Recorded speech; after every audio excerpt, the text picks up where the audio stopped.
여러분이 가장 소중하게 여겼던 것을 잃어버려 본 적이 있습니까? 그 잃어버린 것을 되찾을 때의 기쁨, 또 잃어버린 것을 종리에 찾지 못하고 일생을 보내는 일. 오늘 여러분들이 자기가 잃어버렸던 것을 되찾는 일, 얼마나 기쁘고 즐거운 일인지 말로 다 할 수가 없을 것입니다. 2년 전에 제가 미국을 거쳐서 오다가 LA에서 금요일날 밤에 주일날 아침에 가서 설교를 하리라 생각을 하고 이제 비행기를 타고 나가기 직전에 이 패스포트를 다 잃어버렸습니다. 또 제 아내가 가지고 있던 핸드백도 잃어버렸습니다. 비행기표도 잃어버렸습니다. 그러니까 제 계획이 다 무산으로 돌아가고 비행기를 탈 수가 없습니다. 그때 아주 얼마나 당황했는지 알 수가 없습니다. 영사관이 토요일에는 쉬는데도 영사관의 직원들이 나와서 급히 제 여권을 만들어 주셔서 그 다음 비행기를 타고 왔는데 주일날 저녁에 교회에 찾아오게 됐습니다. 그런데 몇 달 전에 그 여권을 가진 사람이 나타났는데 중국 사람이 변조를 해가지고 자기의 사진을 붙여가지고 좋지 못한 일 하다가 발각이 돼서 제 아내가 가서 조사를 받았습니다. 여러분, 이 해외여행 중에 여권을 잃어버리면 큰 어려움을 당하는 것도 잘 알고 있습니다. 수년 전에 미국의 크리스천들이 이 범퍼 스티커를 이렇게 다 붙이고 다니는데 배지도 붙이고 뭐라고 그러는 거니? 나는 찾았네. I found it. 그런 그 범퍼 스티커를 붙이고 다녔습니다. 뭘 찾았어? 그러면 내가 예수님을 만났어.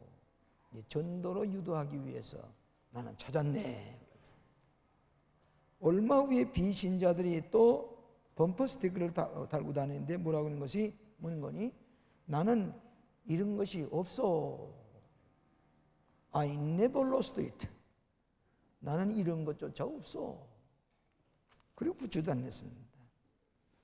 현대인의 심리는 잃어버린 것이 있으면서도 잃어버린 것이 없는 것처럼 가장으로 다니고 자기의 약점과 허점을 드러내기 위해서 그래서 이렇게 다 위장을 하고 다니는 버릇이 있습니다.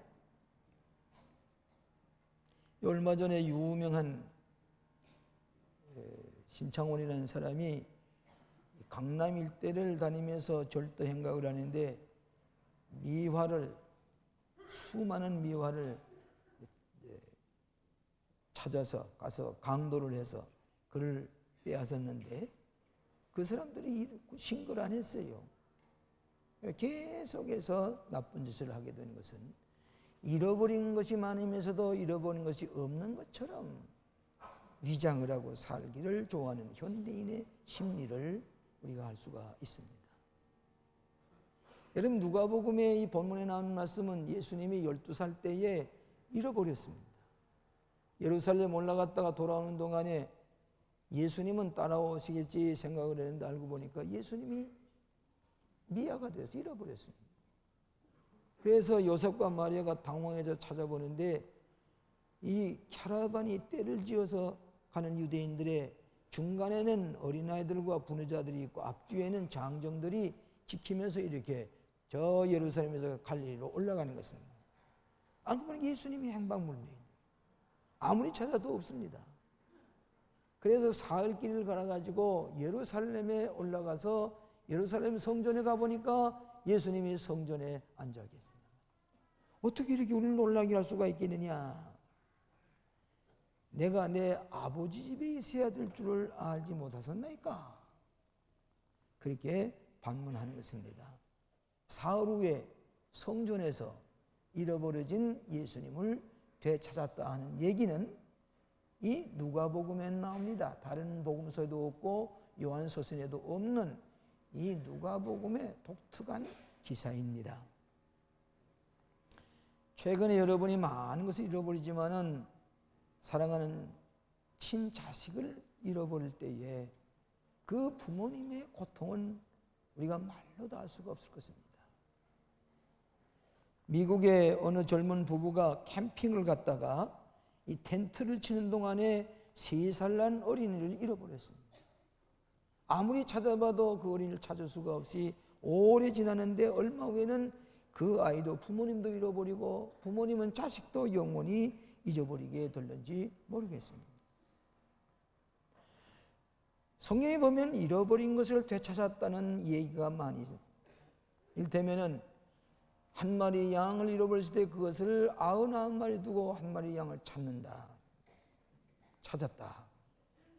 또 여인이 한 드라그마 동전을 잃어버리는데 그것을 온 방을 쓸고 다니면서 찾아서 기뻐했다. 이런 것을 찾았다.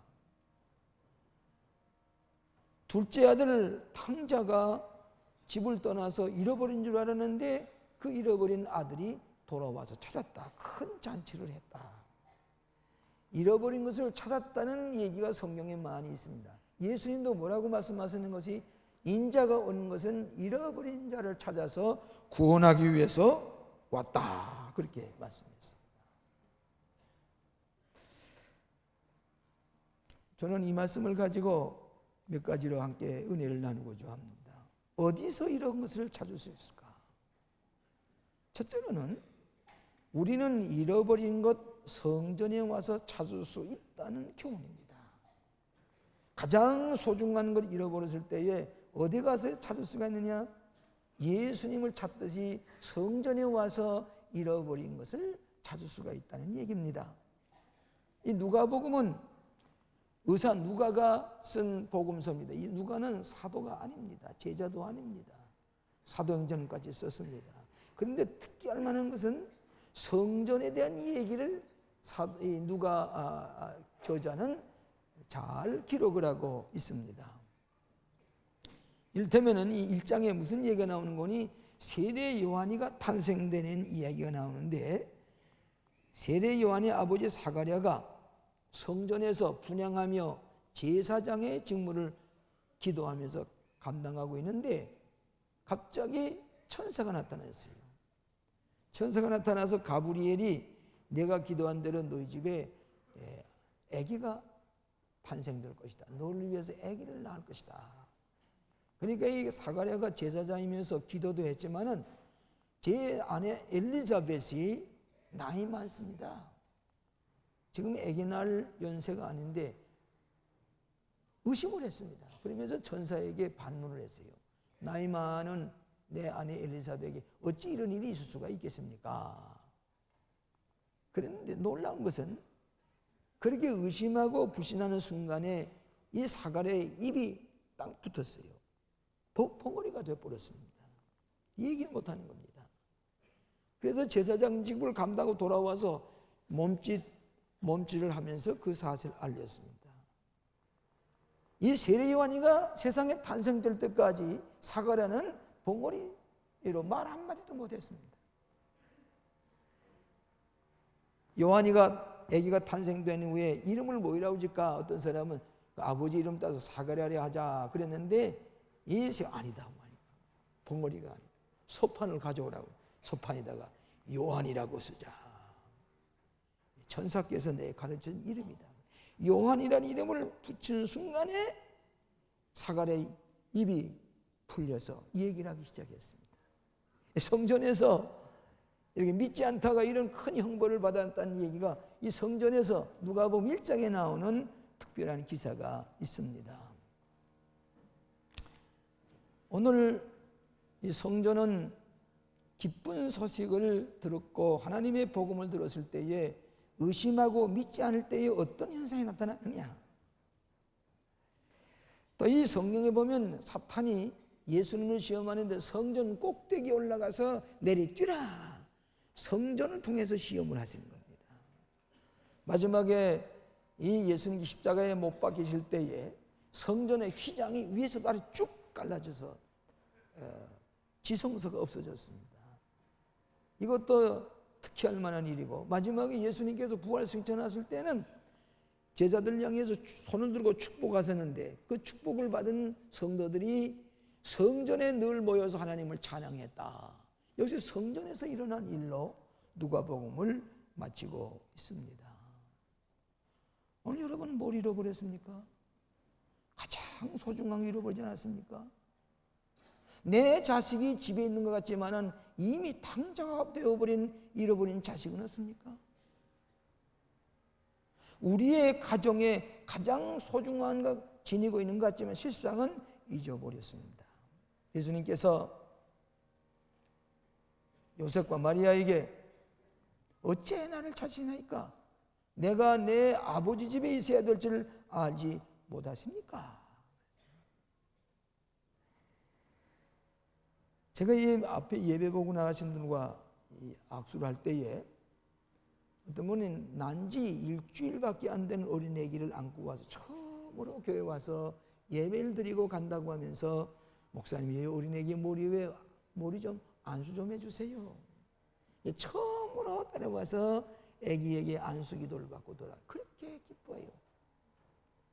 여러분이 교회에 와서 어린애기가 자러 오게 되면은 세례 받을 때도 울지도 않습니다. 교회 나오면은 그러면 그 교회 나오는 찬송 부르는 거, 기도하는 거, 그 흉내를 낸단 말이에요.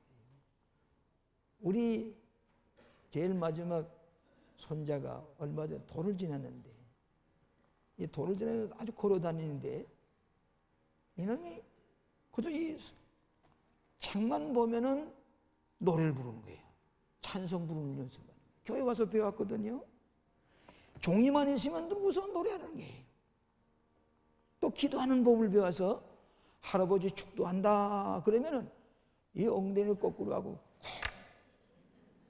한 번은 이 기도 받다가 그만이야 마루방에 떨어져 이마가 딱 받쳤는데도 울지도 않아요. 돌도 안 된 것이 찬송 부리기를 배우고 기도할 때 머리 숙일 줄을 배우는 그 어린이들이 자랐을 때에 하나님께서 책임져 주시지 않을까요? 인생이 가장 중요한 일 할 때마다 이 성전에서 행해지는 겁니다. 여러분 손자나 아들, 딸이 교회에서 세례 받을 때에 부모님 믿음 있는 부모들은 그렇게 기뻐할 수가 없어요. 할아버지 할머니들이 뒤에 서서 우리 손자 세례 받는 꽃을 가지고 와서 가장 인생의 중요한 일마다 고비마다 교회에서 이루어지는 것입니다. 또 그들이 자라서 이제 결혼식을 올리게 될 때에 그 결혼식을 올리기 위해 준비하는 부모님의 심정을 가만히 보면은 그저 싱글벙글하고 이 교회 와서 이 자식이 결혼식을 올리게 된다고 뭐 얼마나 기뻐하고 준비한지 몰라요. 인생의 가장 중요한 일을 교회 와서 행하게 됩니다. 마지막에 우리가 죽게 될 때에 장례식을 누가 치러줍니까? 교회에서 장례주는데 마지막 세상을 떠나도 교회에서 장례식을, 인생의 생명의 가장 중심을 교회에서 행하게 되고 때에 이 교회라고 하는 것은 여러분에게 얼마나 소중한 일입니다. 내 삶의 중심이 교회에 있을 때에 이것이 그리스도 안에 복된 삶이라고 하는 것입니다.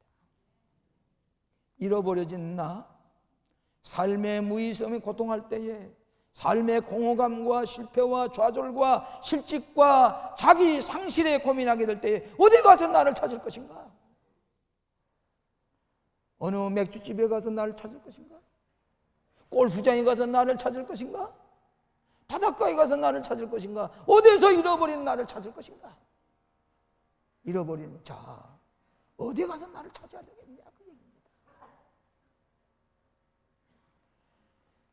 저에게 목회학을 가르치던 이완생 감독님이 강의 시간에 이렇게 웃은 얘기를 이렇게 하시더라고요. 그러니 하신 말씀이, 한 번은 어떤 행인이 스님과 함께 하루 종일 길을 걸어갔어요.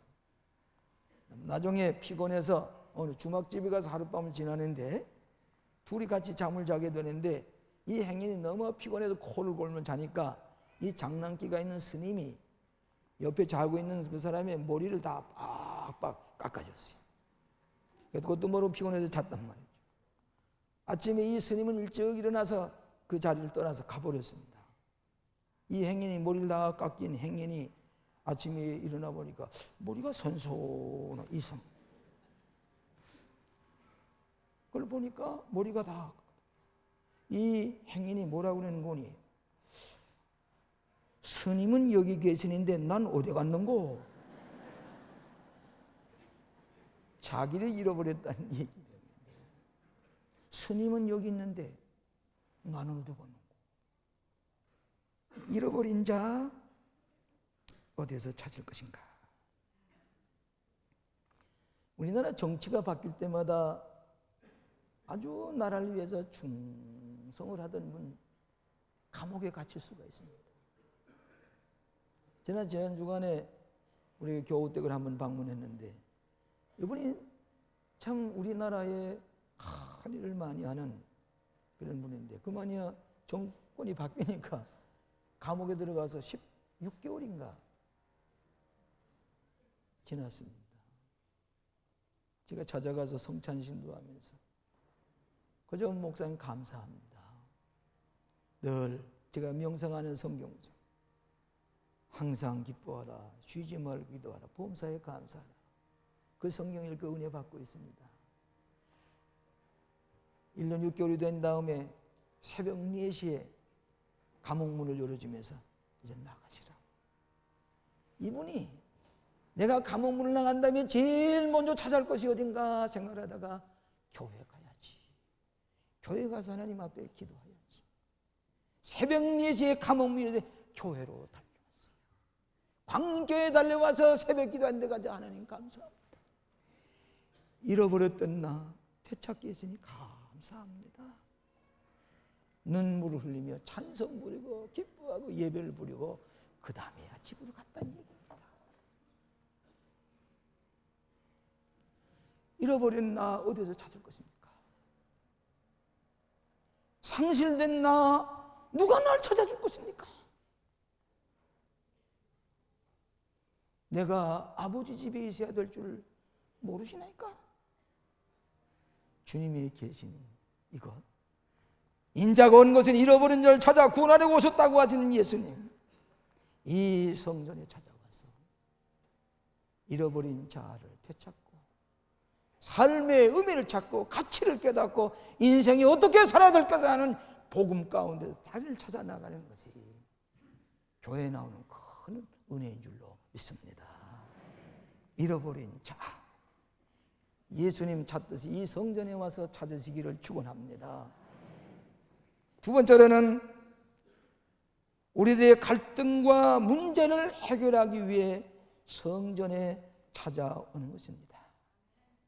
우리는 성전에 거룩한 예배만을 드리고 세례식을 행하고 성찬식을 행하고 결혼식을 행하는 거룩한 행위만 하는 것이 아니라 우리에게 갈등이 있을 때에, 우리에게 고민거리가 있을 때에, 가정에 불화가 있을 때에, 가정이 파괴될 때에, 자식이 가출했을 때에, 문제 해결할 때는 교회에 찾아와서 아버지 이 문제를 해결해 주셔야 되겠습니다 하고 기도하는 것. 나라가 어려워질 때에, 교육과 문화와 경제가 어려움을 당할 때 우리는 교회에 찾아 나와서 기도함으로 말미암아 해답을 찾는 것이 바로 이 성전인 것입니다. 성전은 거룩한 일만 행하는 게 아닙니다. 우리의 문제를 가지고 와서, 갈등의 문제를 가지고 와서 해결하는 것입니다. 우리 교우 가운데 27년 된 우리 교우 한 분이 아직도 세례를 안 받아요.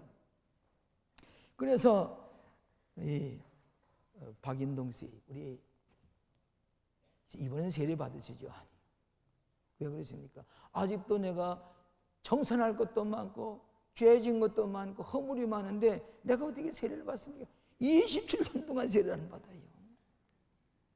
여러분, 세례 받는 것은 내가 완전하기 때문에 세례 받는 게 아니라 허물투성이고 죄가 많고 실수가 많고 상처투성이지만은 세례 받음으로 말미암아 온전케 하시는 주님을 믿음으로 구원을 얻게 되는 것이 세례입니다. 온전한 사람이 모이는 것은 교회가 아닙니다. 의인이 모이는 것이 교회가 아닙니다. 내가 이 세상에 온 것은 의인을 구원하러 온 게 아니라 찾으러 온 것이 아니라 죄인을 찾아 구원하려 왔었다. 잃어버린 자를 찾아 구원하려 왔었다.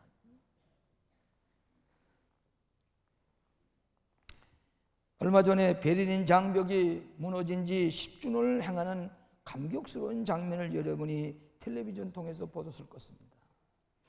이 통독이 되고 베를린 장벽이 무너진 것은 당신 부시 대통령 탓이에요. 저 고르바초프 당신 탓이요. 서로 그 아름다운 풍경을 보는데 텔레비전에 나오지 아니하는 가장 숨은 공로자가 있습니다. 무엇인지 아십니까? 동독의 교회입니다.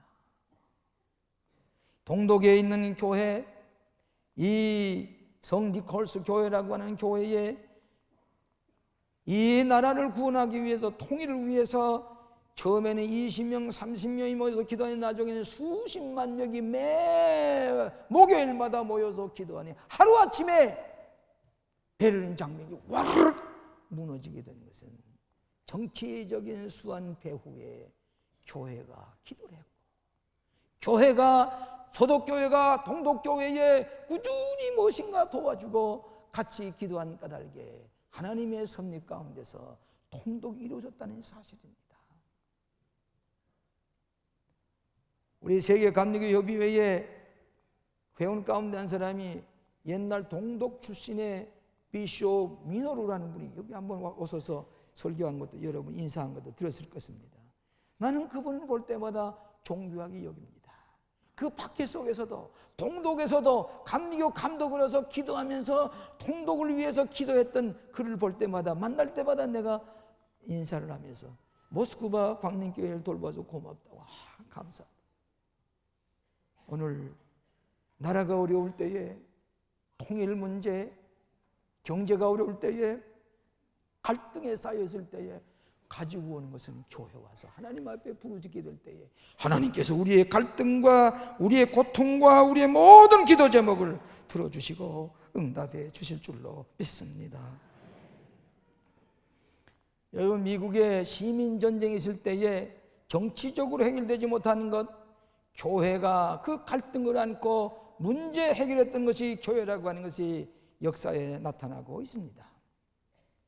노예들이 아프리카에서 팔려왔을 때에 이 노예들 주로 남쪽의 조지아주나 알라바마주의 흑노들이 가서 목화꽃을 따면서 고생을 하게 될 때에 그 노예들이 도망을 쳐서 어디 가는 거예요? 북쪽으로 갑니다. 보스턴에 올라가서 그래 비교적 자유로운 곳에 와서 숨어 다니게 됩니다.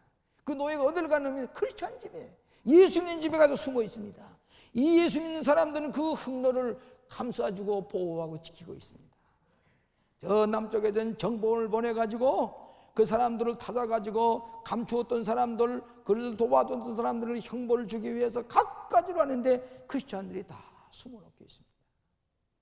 그 교회 목사님 데오돌 파크라는 목사님이 대통령에게 편지를 보냈습니다.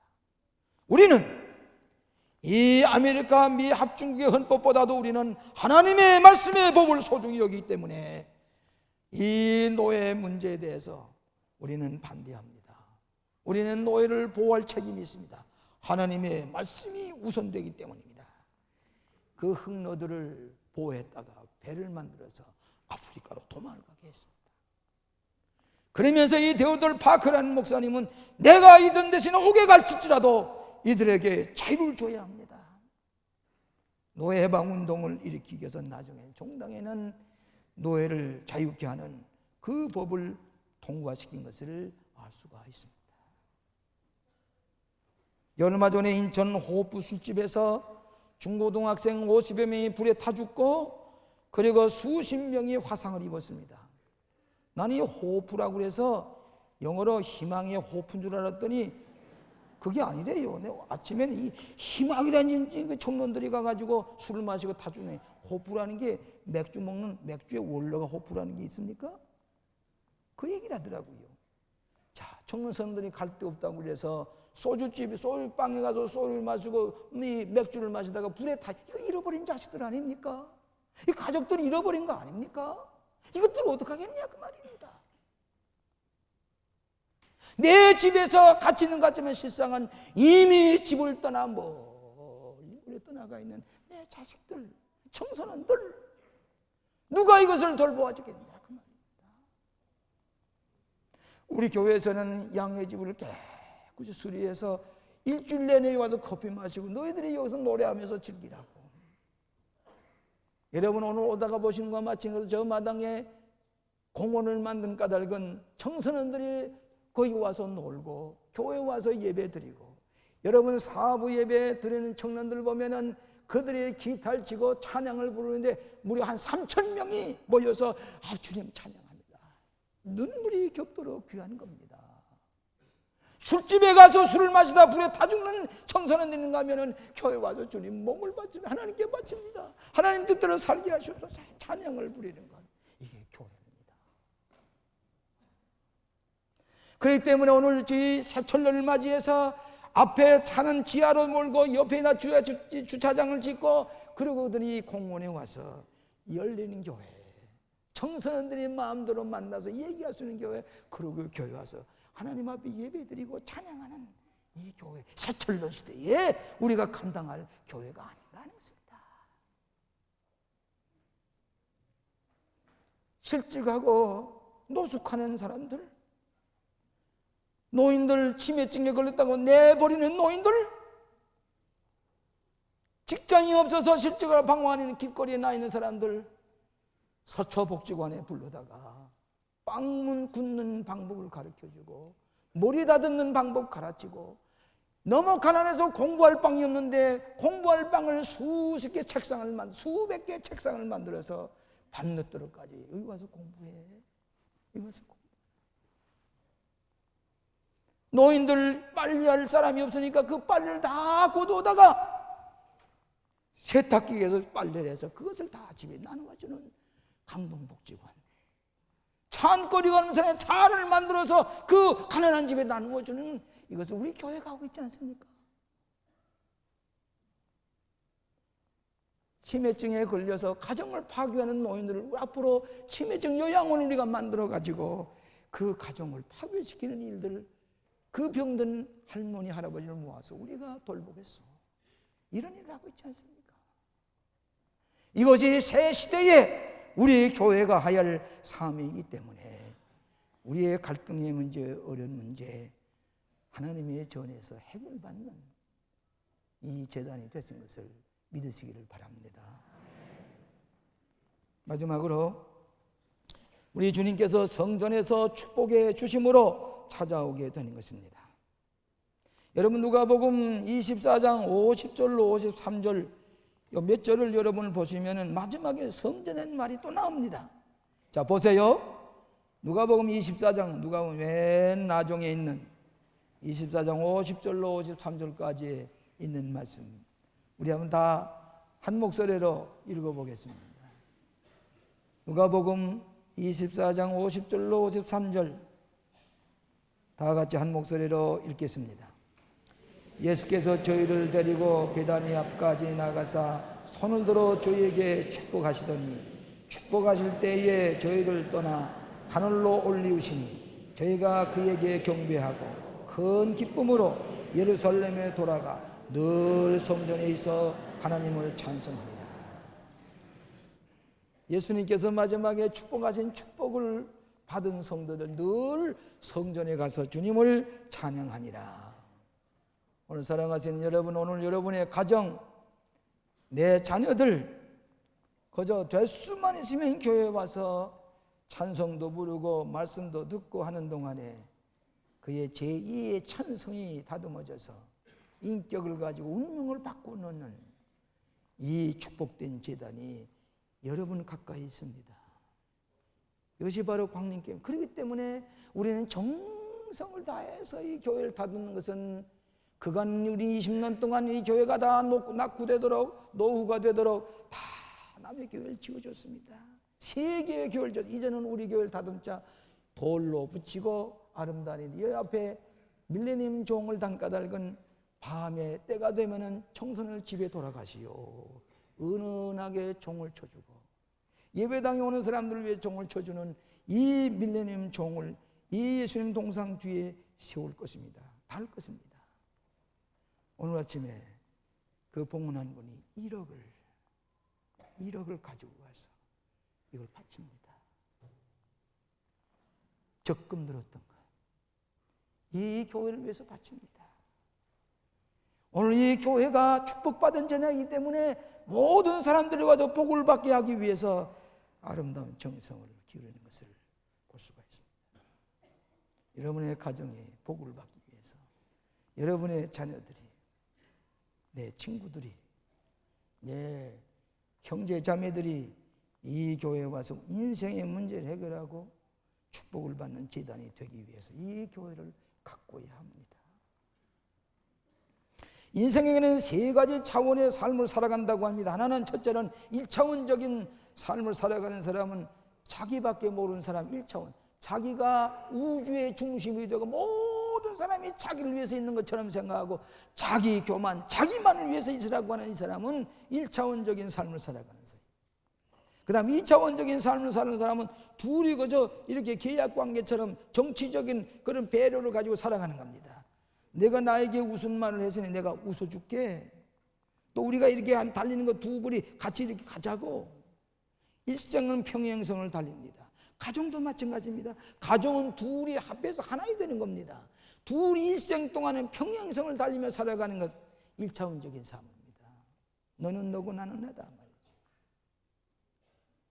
세 번째는 3차원의 삶인데, 이것은 너와 나와 있는 게 아니라 하나님에 계셔. 하나님의 집에 가서 예배드려 우리는 하나님의 축복을 받아 하나님과 나와 너와 3차원의 세계를 살아가는 것을 3차원의 삶을 산다고 하는 것입니다. 하나님 계시기 때문에 우리가 복을 받는 거예요. 하나님을 섬김으로 말미암아 우리의 인생이 달라지는 거예요. 하나님 중심의 삶을 3차원의 삶이라고 하는 것입니다. 지난 주간에 제 장모님의 팔순 잔치를 했습니다. 교인들 다 모시지는 못했습니다만 여러분이 오셔서 축복을 해주셔서 얼마나 참 은혜스러운지 알 수가 없습니다. 근데 제가 제 장모님을 존경하는 까닭은 별로 배우시지 못하셨고 별로 나타나지 않은 분입니다. 사위가 광림교회 목사인 것 한마디 남에 가지 아니하고 숨은 우리 집에 파출부가 없이 지나는데 할머니가 놓으신 팔순 노인이 와서 다 돌봐줘. 그 손에 이 피가 나도록 애를 써서 장학금을 보내고, 제 아내를 어디서 만나는 거니? 저는 제 목회자의 아내가 될 사람이어서 기도를 했습니다. 내가 뭘 연애를 해서 누굴 택하기보다 하나님이 택해 주시가 되겠다 기도를 했는데, 우리 제 아내 되는 사람이 제 아버님 목회하는 교회에, 그 교회 얼마 동안 그 주변에 가 있을 때에 그 교회 새벽에 나와서 기도해요. 또 주일날에 보면 진지하게 설교를 들어요. 낯선 처녀가 아주 진실하다 생각해서 우리 집에 맏아들이는데 며느리감을 삼으면 좋겠다 그런 생각을 가졌다. 그런데 그가 나중에 보니까 한 줄도 빠지 않냐. 교회 나와서 예배 보는 걸 저희 아버님이 보시고 아버님이 중매했어요. 그래서 제 아내가 됐습니다. 지금 보면은 교회를 사랑하기를 저보다 더 사랑해요. 양떼를 사랑하기를 저보다 더 해요. 교회는 누가 병원에 입원했으면 금식 기도라도 해야 하지 않겠느냐. 내가 감동을 받습니다. 그 제 아내를 키워주신 어머님에게 감사합니다. 고맙습니다. 일생을 이 교회를 섬기는 목사의 아내로서 보람있게 살고 싶어 그 보람을 느끼면서 살아가는 거 볼 때에 나도 행복하고 당신도 행복합니다. 그 키워주신 어머니께 감사합니다. 또한 청년이 우리 교회 그 아버님 목교하시는 교회에 출석했는데 헌병 중사인데 그저 이 군활식을 새벽에도 달려와서 기도하고 성가대를 하고 열심히 뛰는데 제대할 때가 됐습니다.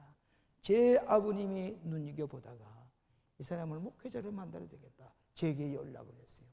그래서 감수교 신학교 가라고. 형제처럼 제가 장학금을 주어서 공부를 해서 지금은 천호동에 제일 큰 교회 목회자가 되고 앞으로 감독 충만할 사람입니다. 교회 왔더니 운명이 달라졌어요. 교회 왔더니 목사님이 지켜보니까 저 사람은 목회자를 만들어야겠다. 저 경상북도에 보잘것없는 가난한 집에 제대로도 갈 수가 없는 형편에 있는 사람을 교회에서 운명을 받고 왔어요. 교회에서 축복을 받았어요. 무명의 처녀가 교회 와서 예배 보다가 목회자의 아내로서 많은 성도의 축복의 사랑을 나누는 귀한 아내가 되는 것은 성전에서 예배했더니, 성전에서 기도했더니, 오늘 사랑하시는 여러분, 교회 나올 때 하나님께 성전을 통해서 여러분의 구석구석이 축복해 주신 것을 믿으시기를 바랍니다. 이것이 교회입니다. 오늘 이 교회가 아름답게 다듬는 까닭은 새철년 시대에 축복의 제단이 되기 위함입니다. 잃어버린 것, 이 성전에 와서 되찾읍시다. 갈등 문제, 하나님 성전에 나와서 기도함으로 해결을 받으십시다. 이 성전에 들어오며 나가며 축복을 받는 여러분 되시기를 주의 이름으로 축원합니다. 오자비하신 아버지, 감사합니다. 우리에게 이 아름다운 성전, 이 아름다운 교인들, 이 모든 하나님의 자녀들 모아주시고 이 제단에서 잃어버린 것 되찾고 상처를 치유받고 갈등의 문제를 해결하고 이 제단에서 갖가지 온갖 축복을 누리며 살아갈 수 있도록 우리를 인도해 주신 것 감사합니다. 이 광림의 성전 길이 축복해 주시옵시기를 예수님 이름으로 기도하옵나이다. 아멘.